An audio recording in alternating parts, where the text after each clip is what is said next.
Este, y hay que explicar un poco ya entrando a esas relaciones, el por qué Grajales se alía, ya explicamos un poco la cuestión de los indígenas, pero ahora pasaremos a la cuestión de por qué Grajales se alía con las élites de San Cristóbal, ¿no? Porque ellos también fueron, al menos la élite política y económica de San Cristóbal, fue también pieza fundamental en la consolidación de Mariano Grajales como una figura de poder. Para empezar a hablar de ello, habría que mencionar que a diferencia de sus parientes, de la mayor parte de sus parientes, Mariano Grajales encontró una buena acogida dentro de la estructura económica sostenida por el clero, ¿no? Mariano Grajales fue en algún momento colector de diezmos de la parroquia de Chiapa, fue también, tuvo acceso al crédito eclesiástico otorgado por la iglesia, y en esa medida pues simpatizaba, ¿no? con la iglesia en un primer momento. Más allá de lo que se alegaba, de lo que Grajales alegaba diciendo que era un hombre piadoso y católico, fiel a la religión. Más allá de todo eso, también habían relaciones meramente económicas que explican un poco más esta simpatía con el clero, ¿no? Y que lo ubican también en este sector que se ha considerado el sector retrógrada en Chiapas, ¿no? Los que se han considerado clericales, ¿no? Vemos que Grajales encontró una buena acogida en esa estructura económica, ¿no? Fue una especie de intermediario, lo que en teoría de redes conocemos como brokers. Fue el puente entre las élites de San Cristóbal y el pueblo de Chiapa a través de sus cargos, ya fuera siendo colector de diezmos, como comandante militar, o como receptor de rentas, que en algún momento lo fue también. Entonces, vemos que Grajales se convirtió en esto, en un broker, y en ese sentido tuvo un margen de acción más amplio porque le permitió tener contacto con gente con capacidad de decisión, con individuos que estaban ubicados en las principales instituciones de la época. En este caso, estamos hablando de la iglesia, o en un segundo momento también con el gobierno del Estado. Eh, Tratando de explicar un poco más la cuestión de cómo Grajales, por ejemplo, tuvo acceso al crédito eclesiástico y sus parientes no tuvieron acceso a ese crédito, habría que regresar un poco también a la cuestión de la tierra. Porque mira, Luis Armando, en la época para acceder a un crédito otorgado por la iglesia, era un requisito fundamental el ser propietario, porque así garantizabas la deuda con una hipoteca. Entonces, pues en ese sentido, Grajales tenía otro privilegio también entre el resto de sus parientes, porque podía acceder al crédito eclesiástico, ¿no? Y también aquí vemos cómo se van explicando un poco esta postura política, ¿no? Que después va a tomar. Y pues bueno, estas relaciones económicas devinieron en que Mariano Grajales y Zapata extendiera sus relaciones sociales más allá de un ámbito meramente local. Construyó relaciones fuera, en la capital, para sostener su influencia a nivel local. Entonces, vemos cómo estos vínculos sociales también fueron importantes para Mariano Grajales y Zapata y nos llevan nuevamente a repensar algunos tópicos historiográficos de la historia chiapaneca. Y es que se ha pensado que las élites de los valles centrales estuvieron continuamente enfrentadas a las élites de la capital, de los altos. Y se les ha visto así, continuamente enfrentados, ¿no? Y a veces cuando uno entra y analiza estos vínculos a ras de suelo, porque es un estudio a ras de suelo, estás viendo a los actores sociales en constante movimiento, te das cuenta que los individuos no están tan así estáticos, ¿no? De que esta mirada dicotómica de que aquí están los liberales, aquí están los conservadores, lo que estamos viendo es que hay relaciones, ¿no? Entre una y otra región, ¿m? Y que hay individuos como Grajales que en algún momento dado le permitieron a estas élites de la capital tener a actores que las representaran en los pueblos, ¿no? Que representaran sus intereses en los pueblos. Porque dime tú, José Armando, y aquí también llevo a que reflexione el público, ¿cómo los líderes del sector retrógrado de San Cristóbal, cómo se pudieron imponer políticamente en Chiapas si no contaban con apoyo en los pueblos? ¿Cómo lo hubieran logrado? No hubiera sido posible. Entonces, lo que vemos cuando reconstruimos estas redes sociales es que Grajales fue justamente uno de estos hombres que eran representantes también de los intereses de las élites san cristobalenses en los pueblos, en este caso en Chiapas. Y pues sí, nos lleva a repensar, ¿no? En este tópico historiográfico, ¿no? Y nos lleva también a plantear la necesidad de seguir profundizando principalmente en la historia económica y en el estudio de los grupos políticos, ¿no? Yo siento que la perspectiva del análisis de redes es muy ilustrativa en ese sentido, porque nos permite ver a los sujetos, ¿no? En los momentos en los cuales construyen relaciones de cooperación mutua con otros actores sociales, ¿no? Y pues sí, en la medida en que vayamos reconstruyendo esas relaciones, pues podremos ir obteniendo nuevos análisis y de el contexto de la época, ¿no? Bueno, no solo la iglesia fue un pilar para Grajales.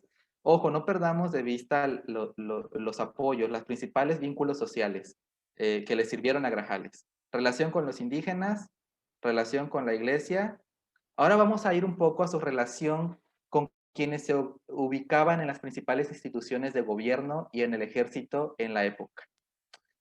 Igual, en este caso estamos hablando de vínculos construidos principalmente en la capital de Chiapas.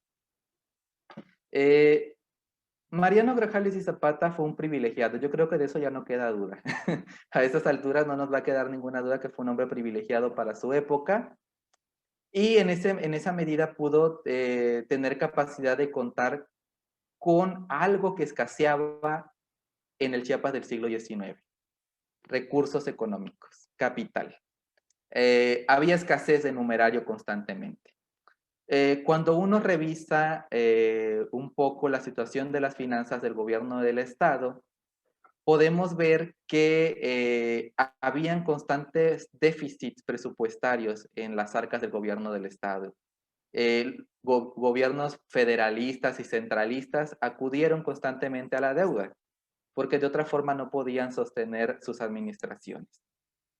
Y bueno, uno de los instrumentos de los que se valieron fue el contratar crédito con ciertos individuos que tuvieran la capacidad para dotar de estos recursos al Estado, ¿no? Un poco también, un trabajo pionero en esto es también el de Bárbara Tenenbaum, ¿no? Con su trabajo de México en la época de los agiotistas. Yo no podría decir que Grajales haya sido un agiotista porque no conozco exactamente los intereses que él pudo haber cobrado al gobierno del Estado. Pero definitivamente echó mano de la deuda como un instrumento para generar dependencia, servidumbre o solidaridad, ¿sí? Como se le ha considerado a la deuda en el siglo XIX principalmente. Grajales fue uno de los prestamistas, le otorgó préstamos al gobierno del Estado, ¿no? Principalmente a las administraciones centralistas. No le iba a prestar al gobierno de don Joaquín Miguel Gutiérrez, ¿verdad? Pero a la administración centralista, pues por supuesto que le prestó, le otorgó préstamos. Pero no era algo, no era un acto de pura buena fe, ¿no? O sea, estamos hablando de que esto está también inserto en estrategias que usaron actores sociales como Grajales en la época para acceder a ciertos privilegios económicos, ¿no? En el caso de Grajales, podemos ver que hay una vinculación de alguna forma entre el otorgamiento del crédito al gobierno del Estado, un gobierno centralista, y la obtención de privilegios económicos, en este caso el monopolio para matar y expender carne en la villa de Chiapas. Fue entre 1837 y 1838 aproximadamente eso, ya en el auge del gobierno centralista. lo que vemos aquí es que hubieron oposiciones a este monopolio de la carne otorgado a Grajales. ¿Quiénes se iban a oponer? Pues los finqueros, los finqueros ladinos, muchos de ellos parientes suyos, porque el tener el monopolio de la carne, pues suponía eso, ¿no? Tener el control sobre quién mataba y expendía carne en la villa de Chiapa, ¿no? Y Grajales obtiene ese privilegio a través de la deuda, porque cuando las autoridades del ayuntamiento se quejan con las autoridades del gobierno del estado acerca del monopolio de la carne que se le ha dado a Mariano Grajales, el argumento principal es que no se le puede retirar el monopolio a Grajales porque son las tropas de la tercera sección del departamento de Chiapas dependían de los recursos otorgados por este capitán, ¿no? Entonces, vemos que también aquí la deuda aparece como un medio de dependencia, para generar dependencia y también respaldo, ¿no? Vemos como un elemento de carácter económico nos ayuda también a entender la forma en que Grajales se logra imponer como figura de poder ante sus detractores, ¿no? Que en este caso se atrincheraron en el ayuntamiento constitucional y las milicias cívicas de Chiapas, ¿no? Eh, pues sí, Grajales se benefició así de la situación de las finanzas públicas del gobierno del estado de Chiapas. Y fue también indispensable esto para tener acceso a gente, como ya lo mencioné, con capacidad de decisión, ¿no? Que estaban principalmente ubicados dentro del gobierno del estado y dentro de la propia comandancia militar. Él era un militar, era comandante de un batallón activo del ejército. Entonces tenía el universo relacional de Mariano Grajales y Zapata fue un universo relacional que lo sacó del espectro meramente local. ¿En qué sentido? Si bien Grajales se concentró en mantener su influencia en el ámbito local, porque era el espacio en el cual él se movía con más seguridad, donde él podía defender sus intereses, nunca se le vio tan interesado en obtener grandes posiciones en el gobierno, ¿no? Él estaba concentrado en mantener su control sobre el área del distrito de Chiapa. Entonces, a pesar de ello, estos vínculos relacionales lo llevaron a tener acceso a aliados fuera del espacio local, en este caso principalmente en la capital del estado, ¿no? Vemos como el hecho de haber concentrado un espacio de acción local no quiere decir que este individuo estuviera aislado del espacio exterior, ¿no? Al ámbito en el cual él se movía. Y bueno, saliendo un poco de la cuestión de estas alianzas con el gobierno del estado, pues quizás sea momento de ir hablando un poco más de los irles ilustrando episodios específicos en los cuales podemos ver claramente a Grajales imponerse como figura de autoridad. Y claro, explicar de qué va esto, ¿no? Uno de esos momentos ocurrió antes del Plan de Jalapa, 1829, en el contexto de la incursión de Gabriel Durán, del coronel Gabriel Durán a Chiapas, 1829. Gabriel Durán, bueno, pues para no confundir tanto a la audiencia, pues fue un militar que ingresó a Chiapas y trató de imponer, de luchar por la causa guerrerista, digamos, antes del Plan de Jalapa, de Vicente Guerrero. No tuvo mucho éxito sus movimientos en el estado, pero sí ocasionó mucho disturbio, por decirlo así. El gobierno del estado constantemente se quejó ante las autoridades de la República, del gobierno federal, que Gabriel Durán estaba realizando incursiones en varios pueblos y estaba dañando los intereses de las comunidades, ¿no?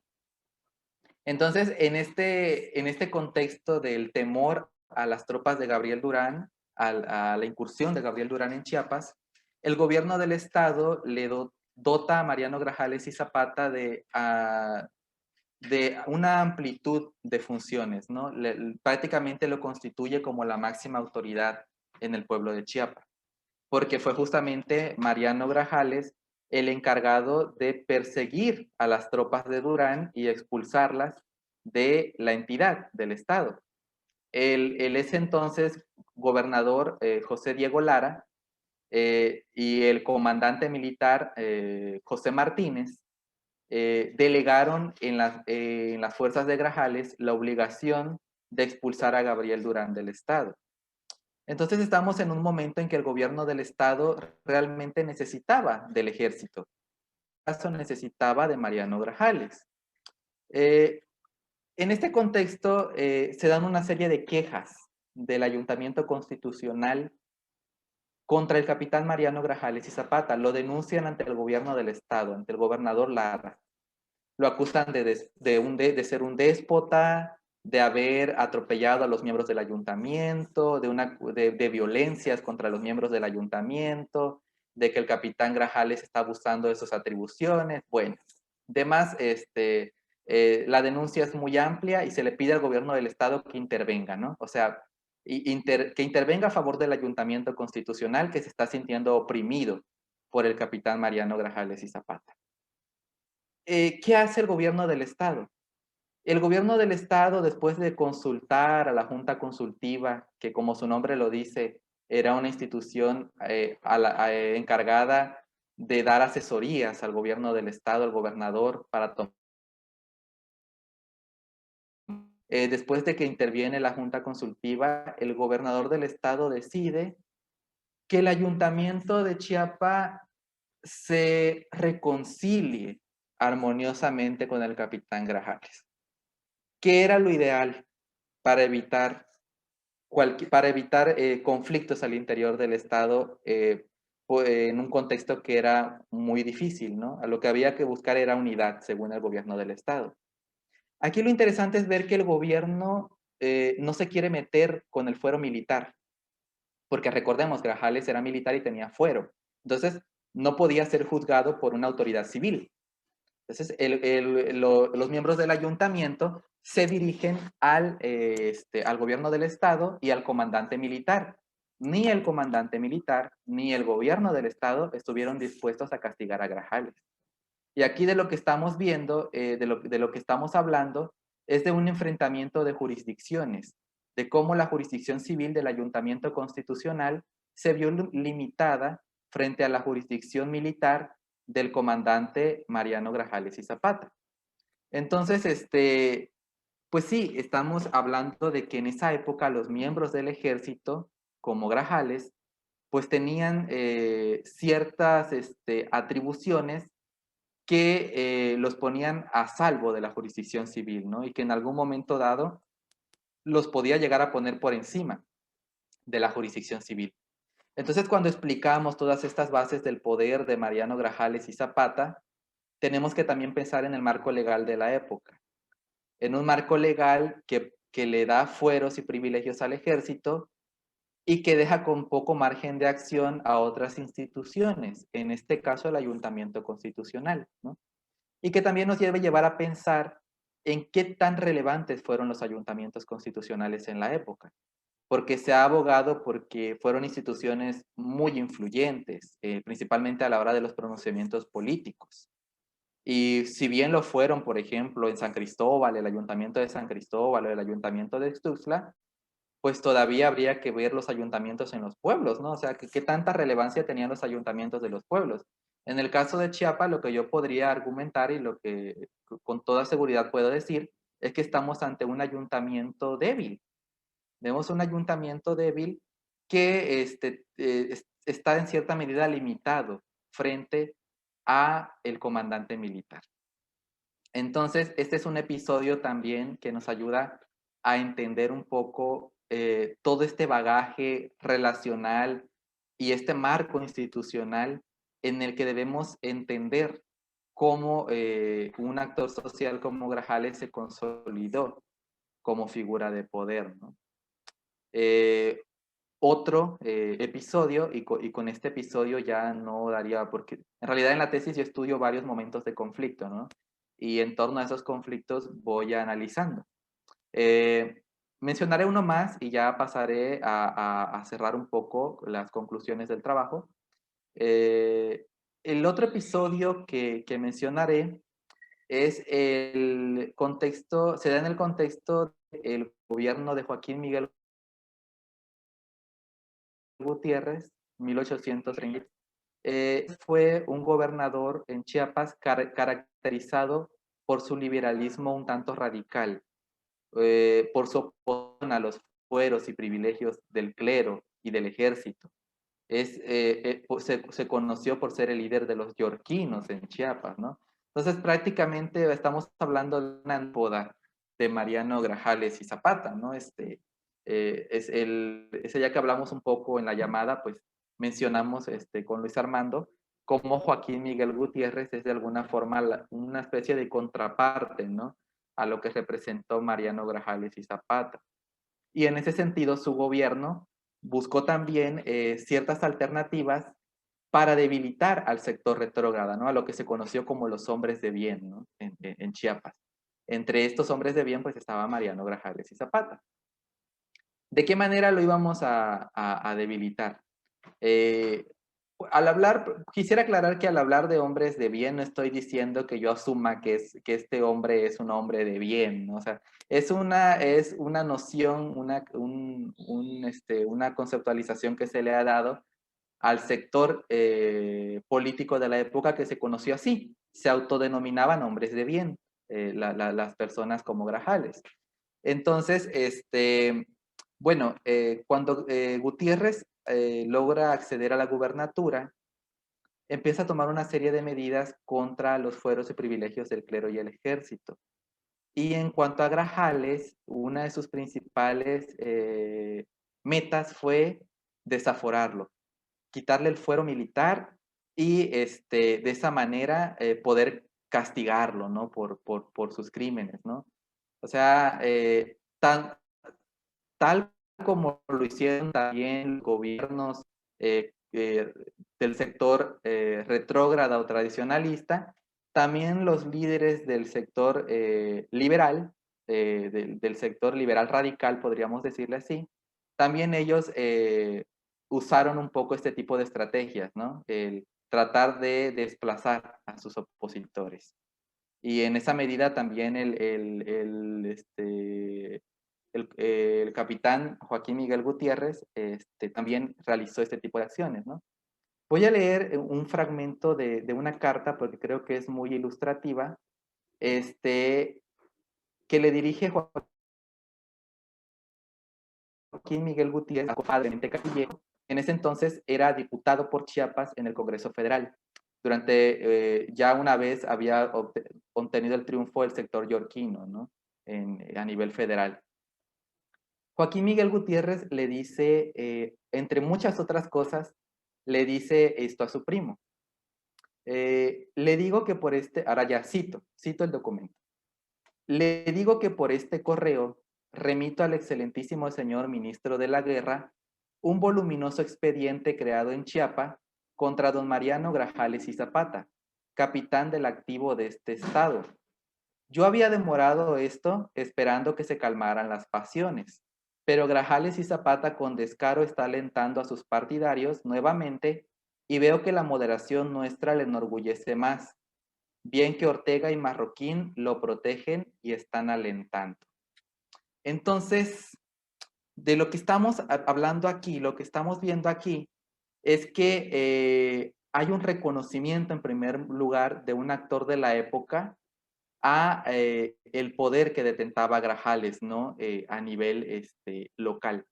Y que se está tratando de buscar la manera de desplazarlo de la escena política, ¿no? ¿Y de qué manera lo vamos a hacer? Pues bueno, le creamos una causa criminal y la enviamos a las autoridades de la Ciudad de México, al mismo ministro de Guerra.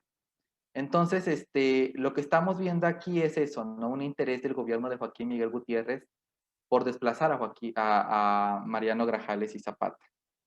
La principal protección de Grajales en este caso fue el fuero nuevamente, y lo resumiré ahí. El fuero dotó de protección a Grajales y le permitió enfrentar esta causa criminal que no prosperó. Entonces eh, vemos cómo también aquí el fuero le da esa protección y sus aliados también en el ejército, porque el mismo Gutiérrez alude en su carta que Mariano Grajales y Zapata está siendo apoyado por Ortega y Marroquí, que en este caso está hablando de Gregorio Ortega y Joaquín Marroquí. Uno de ellos había sido el comandante, el comandante militar del Estado y el otro era su subalterno. Entonces vemos que Grajales contaba con apoyos también dentro de la estructura militar y dentro del marco legal bajo el que se estructuró el ejército en la época, ¿no? Y que esto también lo dotó de tener ciertas facultades y atribuciones que le permitieron enfrentar este tipo de situaciones, ¿no?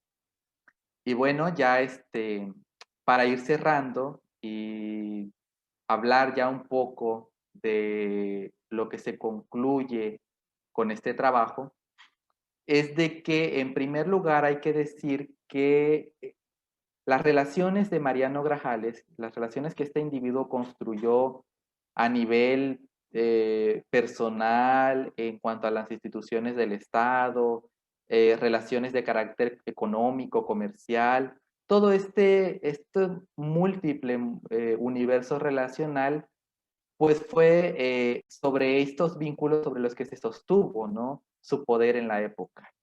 Y estamos hablando de que Grajales es una figura representativa de los líderes del sector retrógrado a nivel local de la época, ¿no? Porque estamos hablando efectivamente de un líder a nivel local y que nos ayuda a entender un poco a estos sectores que no han sido del todo comprendidos por la historiografía oficial y también la historiografía académica, porque dentro de la historiografía académica ha sido poco lo que se ha escrito sobre el sector conservador o tradicionalista, retrógrada, centralista, como le queramos llamar.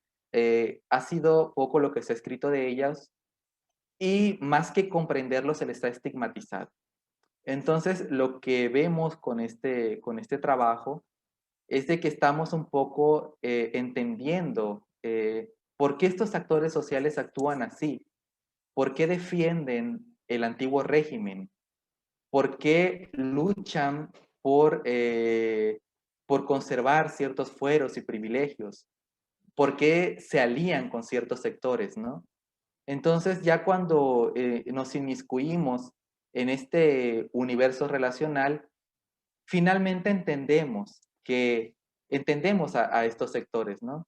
Y podemos llegar a concluir que el establecimiento de vínculos con miembros de la élite política y económica de la capital de Chiapas fue un pilar fundamental para que Grajales consolidara su posición como figura de poder en Chiapas. También podemos concluyendo que la simpatía por el orden tradicional se tradujo en la ubicación de Grajales dentro de las instituciones del Estado que defendían justamente este orden tradicional, como lo fue la milicia activa, ¿no? Que partía del ejército permanente. Grajales fue un hombre que encontró respaldo en la población indígena porque compartía con ellos cierto imaginario que los identificaba por una lucha común, ¿no? Más allá de las diferencias que pudieran haber, ¿no? Entre este hombre y el sector indígena, habían ciertas causas comunes por las cuales luchar, ¿no? Y, por ejemplo, podemos hablar un poco de que también los indios de Chiapas eran un sector muy respetuoso del tradicionalismo religioso de los dominicos. Y Grajales también lo era, ¿no? O sea, era también aliado del sector clerical. Y de esta manera podemos ir entendiendo con mayor claridad cómo se conformaron estas facciones en los momentos de conflicto, ¿no? Y entendemos a los sectores que han sido considerados los sectores retrógrados o los malos de la historia política del México decimonónico, ¿no? Y bueno, pues yo aquí lo dejaría. Si hay alguna duda más de Luis Armando, pues igual lo podemos resolver, porque tal vez no mencioné alguna cosa y lo podemos mencionar ahora. Pues José Enrique, muchísimas gracias. La verdad es que nos da oportunidad esta visión tuya y el trabajo que te ha llevado varios años, el entender cómo era pues la urdimbre de la sociedad en ese momento y sobre todo quitarnos algunos mitos como por ejemplo pensar en San Cristóbal en la capital, conservadores, Tuxtla, Chiapa de Corzo, liberales y pues hay una gradación amplísima, ¿no? De claroscuros y creo que este personaje se replica en muchas de las regiones de Chiapas, que sería muy interesante irlos estudiando, ir trabajando el entramado social, político, económico de cada región para comprender más a nuestro estado. Fíjate que en muchas ocasiones yo he estado comentando aquí que se está dando una nueva, ¿cómo podríamos llamarle? Una nueva escuela de historiografía chiapaneca que es representada por ustedes justamente, que han llegado y llevado el estudio de la microhistoria a cada una de las regiones y nos dan la oportunidad de comprender mejor, porque yo recuerdo en mi adolescencia o en mi primera juventud el hecho de que leíamos a los autores tradicionales con una visión bastante decimonónica de la historia, ¿no? Y ahora mi sorpresa es enorme cuando veo el trabajo de estos jóvenes historiadores como tú que están trabajando todos estos temas.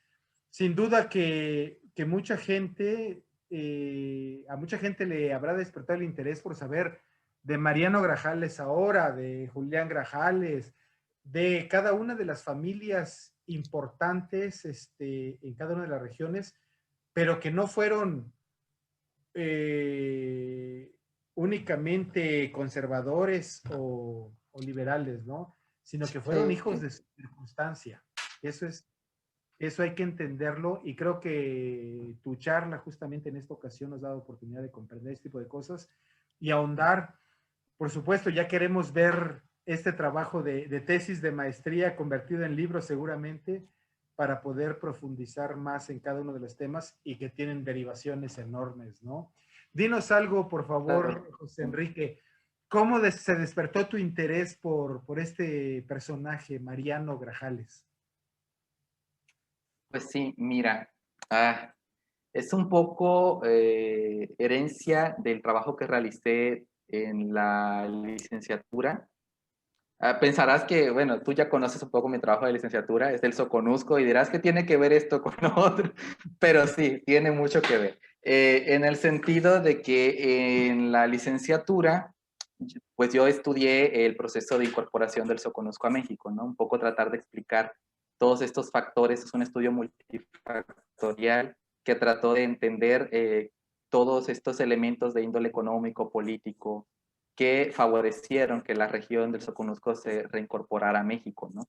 Eh, y en esa medida yo me encontré con la participación de las élites, ¿no? De las familias, en este caso el Soconusco. Y destacaron algunos individuos, ¿no? En este caso Manuel Escobar, Silverio Escobar, ahí están muy presentes estas familias, los Chacón, y bueno, uno de los pendientes en ese momento fue tratar de entender justamente a los sujetos, porque a veces en la historia nosotros nos quedamos un poco con la visión de hacer un estudio de instituciones o de cuestiones más amplias y a veces no entendemos, no vemos tanto el rostro humano del pasado, ¿no? Que a veces nos olvidamos que como humanistas, como científicos sociales, tenemos que recuperar, es una obligación recuperar el rostro humano del pasado, ¿no? Entonces, yo así me acerqué a la cuestión de la participación de estas familias, de las élites, y en un principio yo pensaba hacer un estudio sobre las familias en el Soconusco, sobre estas familias de la región del Soconusco.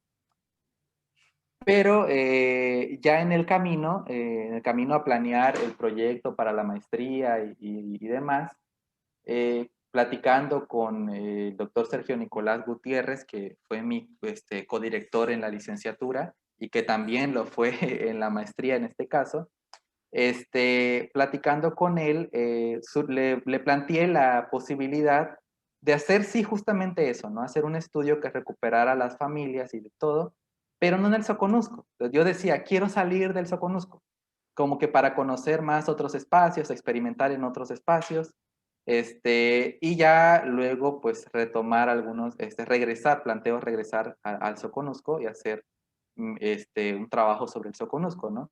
Pero quería yo estudiar otras regiones, ¿no?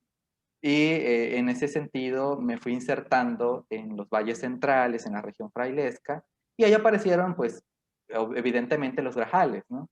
Entonces, yo pensaba en un principio hacer un estudio de familia, hacer un estudio sobre de parentesco y la cuestión de cómo el parentesco fue un elemento importante, definitorio de la élite chiapaneca de la época, ¿no? Incluso hay un concepto, una noción que se ha divulgado mucho a lo largo del tiempo, esta noción de la familia chiapaneca, ¿no? Claro. Entonces, yo quería hacer un estudio de familias, pero cuando uno como historiador está sujeto a las fuentes, ¿no? Oye, Cuando yo... y aparecen los díscolos, ¿no? Aparecen un poco los descastados que van por otro lado, ¿no? Que es un poquito... Sí, sí, sí. Entonces, yo empecé a rastrear las fuentes, ¿no? Y me encontré con esta figura, con Mariano Grajales y Zapata, y yo seguía con mi idea, ¿no? De hacer un estudio de familia, de parentesco. Yo tenía esta noción metida porque es que te lo digo, se ha repetido mucho en la historiografía de la importancia de las relaciones de parentesco para acceder al poder, ¿no? En el siglo XIX en Chiapas. Y cuando yo iba estudiando a los Grajales y aparecía Mariano Grajales y me daba cuenta que estaba peleado con sus parientes y que se enfrentaba a sus parientes y de que no compartía los mismos ideales con sus parientes, yo decía, bueno, ¿qué está pasando aquí? ¿De qué voy a hablar? Como no acababa de encajar, ¿no? El trabajo. Entonces, la cuestión del parentesco, de esta noción que nos da principalmente Diana Balmori, cuando habla de las alianzas de familias en América Latina. Este, entonces, fui abandonando esa parte que le podríamos decir un tanto un prejuicio, El fui prejuicio, abandonando eso. la falsa hipótesis. Este, Sí, la hipótesis con la que yo inicié, la que yo quería defender. Y no, bueno, salí que era pertinente hacer un estudio partiendo del actor social, del individuo, aprovechando que Mariano Grajales aparecía como un individuo que había generado mucha documentación. Entonces yo dije, ah, bueno, pues este individuo nos puede ayudar a hacer un trabajo desde biografía, no para hacer una historia de su vida, no como la biografía tradicional, sino un estudio que nos permitiera entender un proceso más amplio a través del sujeto, como lo dije al inicio, ¿no? Y en este caso salió a colación la cuestión del estudio del poder, del ejercicio del poder en Chiapas, porque justamente tenemos la noción esta de la élite, ¿no? Y hacía falta como que descender hasta el sujeto. Entonces, de ahí surgió un poco el interés hacia Mariano Grajales y Zapata, y conforme me fui inmiscuyendo en este universo relacional, como yo le llamo en el trabajo, pues me fui dando cuenta de lo rica que fue esta vida, ¿no? Para entender ciertos aspectos de la historia chiapaneca, ¿no? Porque justamente Grajales, o sea, este sujeto, nos ayuda a repensar varios tópicos historiográficos. Ahí la importancia de que no estamos hablando únicamente del sujeto por el sujeto, sino de lo que nos dice del contexto, ¿no? Y cómo nos ayuda a aclarar ciertas cosas que a veces creemos dadas por sentado y que resulta que no precisamente tuvieron que haber sido así, ¿no? Entonces, pues así llegué a Mariano Grajales y desarrollé este trabajo, ¿no? Claro. Yo creo, José Enrique, que uno de los grandes problemas que tenemos es estos personajes de bronce que no hemos sabido estudiar, o si ustedes los han estudiado, pues no nos ha llegado a nosotros estas nociones y esta información para entenderlos de otra manera como seres humanos. Yo estoy pensando ahorita en personajes: Joaquín Miguel Gutiérrez, Ángel Albino Corzo, Pantaleón Domínguez, Tiburcio, Ruiz Fernández, digo, Belisario Domínguez, por Sí, supuesto, los Paniagua en el caso de San Cristóbal, los Farrera en el caso de Tuxtla, bueno, en fin, pero sin duda que hay 10, 20, 30 o una cantidad indefinida de personajes en cada una de las regiones, que es lo que yo veo como un gran recurso de estudio, que esta nueva generación de historiadores, de la cual yo ya te tildé como integrante, pero creo que eso está pasando. Estar estudiando la sí, historiografía de Chiapas, en sus fuentes y en cada uno de su microhistoria, que nos va a dar grandes aportaciones. ¿Tienes conocimiento de otros personajes así de estas dimensiones que todavía están en el tintero y que habrá que descubrir? mira, pues, Chiapas es un estado caracterizado por la falta de biografías. No se ha hecho por lo que tú dices, ¿no? A veces se ha estigmatizado un poco el hacer biografía. Se ha pensado que el hacer biografía únicamente vamos a hablar de la vida del sujeto, nació, creció, se casó, murió y ya, ¿no? Entonces, por eso también no se ha avanzado mucho en la biografía. Evidentemente, hay muchos sujetos de los cuales se podría hablar, o más bien, los cuales se podrían tomar para hablar de otra cosa. Claro. Hay muchos sujetos que podríamos retomar para hacer estudios un poco de este tipo, ¿no? O sea, en este caso, yo estoy pensando más adelante, obviamente, seguir con la segunda parte, ¿no? O sea, Mariano Grajales, seguir con Julián Grajales.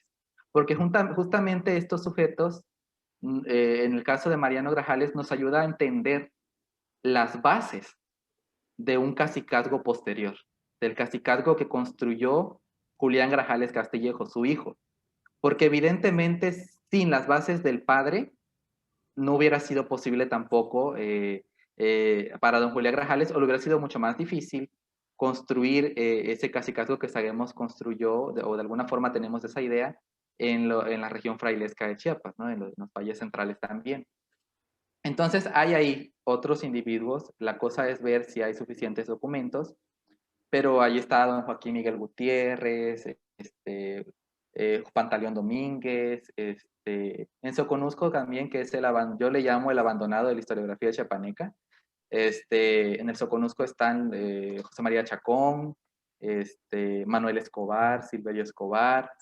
Entonces hay que ir un poco rastreando estos individuos para entender procesos o fenómenos mayores, ¿no? En este caso, en el de Mariano Grajales, realizó un estudio del acceso, la conservación y el ejercicio del poder en Chiapas, en el Chiapas del siglo XIX, ¿no? Para hablarte de otros ejemplos similares en otros puntos del país, por ejemplo, está el trabajo de Will Fowler sobre Santa Ana, que básicamente toma a Santa Ana, desmitifica un poco al villano y también habla de él como, como sujeto histórico y como, como una figura representativa del presidencialismo mexicano de la época, ¿no? Eh, También está el trabajo de Brian Hubner sobre Benito Juárez, que no es una historia de la vida de Juárez, sino un estudio de Juárez y el ejercicio del poder también. Entonces, te digo, yo al menos en esa discusión sincero un poco también este trabajo, porque yo también planteo en la tesis de que si bien ya se empiezan a tener mayores avances en torno al estudio de estos personajes, de la biografía y demás, normalmente estos avances se han dado para las grandes figuras de poder, para los que fueron presidentes o caudillos de alcance nacional o incluso regional. Pero el ejercicio del poder en el aspecto, en el ámbito local, esos actores sociales que concentraron su núcleo de actividad en los pueblos, de ellos se conoce realmente poco y fueron fundamentales para que estas figuras de poder de alcance nacional consolidaran su influencia en un ámbito mayor, ¿no? Que se consolidaran en la capital, por ejemplo. Entonces, estas figuras de un aspecto más local son también parte de esa estructura mayor, ¿no? Entonces, hace falta realizar más estudios en ese sentido para entender un poco más, de una forma más compleja, en este caso, el fenómeno del ejercicio del poder en el siglo XIX, ¿no?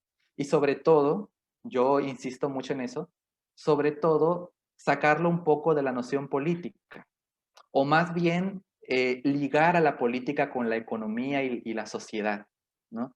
Porque el siglo XIX está muy politizado y hay que entender a los actores sociales también en su dimensión económica y social. Entonces yo creo que en esa medida podemos obtener reflexiones cada vez más ricas y que nos pueden llevar a plantearnos nuevas interrogantes, ¿no? Fíjate que tu trabajo, José Enrique, a mí me entusiasma mucho porque estoy muy entusiasmado con todo lo que falta por descubrir, por estudiar, por proponer en la historiografía de Chiapas. Tú estás hablando del poder, sin duda que es importantísimo y es así como la columna vertebradora de la historia de Chiapas en muchos sentidos. Y sigue teniendo esa enorme influencia. Pero está todo lo demás. Imagínate, historia económica de Chiapas, historia de la vida privada en Chiapas. Las mujeres también. Claro, la historia del feminismo en Chiapas, que es algo tan importante, que hay ya, se vislumbra ya varios trabajos que están y otros que van apareciendo y que aparecerán. En verdad que tenemos para entretenernos. Yo me pongo a pensar que si en un momento dado, en esta situación de pandemia, pero podría ser otra circunstancia, nos encerramos en el Estado, tenemos ¿qué te puedo decir? Unas vetas de investigación enormes, sin duda, todavía pendientes. Eso me entusiasma mucho y por eso me congratulo de que haya toda una generación que está trabajando ya con esto, que son ustedes, mostrándonos estos filones de oro que pueden resultar, ¿no? Pues muchísimas gracias por tu Sí, trabajo, José Enrique. Sin duda que tendremos que ir aprendiendo tantas cosas más, viendo detenidamente y escuchándolos a ustedes desde la academia. Yo creo que vamos a ir quitándonos también esta idea de que la historia es algo farragoso, que únicamente lo hicieron los señores de barba entrecana y abundante, o ¿no? Hay una gran cantidad de gente joven que ya aprendió de sus maestros y que está siguiendo el camino y con toda la metodología necesaria para realizarlo. Gracias por compartir tu experiencia, José Enrique. no, muchas gracias a ti también por invitarme, por darme la oportunidad de compartir con el público. Y pues sí, aquí estamos, ¿no? Para lo que se ofrezca con los estudiantes también, los que vienen también atrás, ¿no? Formándose. Este, sí es bueno darles ese impulso, ¿no? Animarlos a que estudien, a que se formen en el área de la investigación. Hay mucho de dónde cortar, hay mucha tela de dónde cortar, como bien lo has dicho. Y todavía hay mucho por resolver, ¿no? Muchas problemáticas pendientes que sigan profundizando. Es bueno la interdisciplina, sobre todo. Creo que ese es un aspecto en el que hay que seguir trabajando mucho en la historia. Tratar de ir retomando ciertas metodologías de las ciencias sociales auxiliares de la historia para ir obteniendo otras aproximaciones, son un tanto más concisas de los procesos que estudiamos. Y bueno, pues no queda más que nuevamente, muchas gracias también a ti por la invitación y pues, Al contrario, me gusta esta idea tuya de ha sido un gusto. lo multidisciplinario e interdisciplinario, porque me quedé pensando también la historia de la medicina en Chiapas, la historia de la educación, uf, mucho que trabajar. Pues Claro. gracias, José Enrique, y muchas gracias a ustedes que nos acompañaron en esta ocasión. Nos vemos a la siguiente oportunidad que tengamos de estar juntos. Cuídense mucho, que estén bien. Hasta pronto.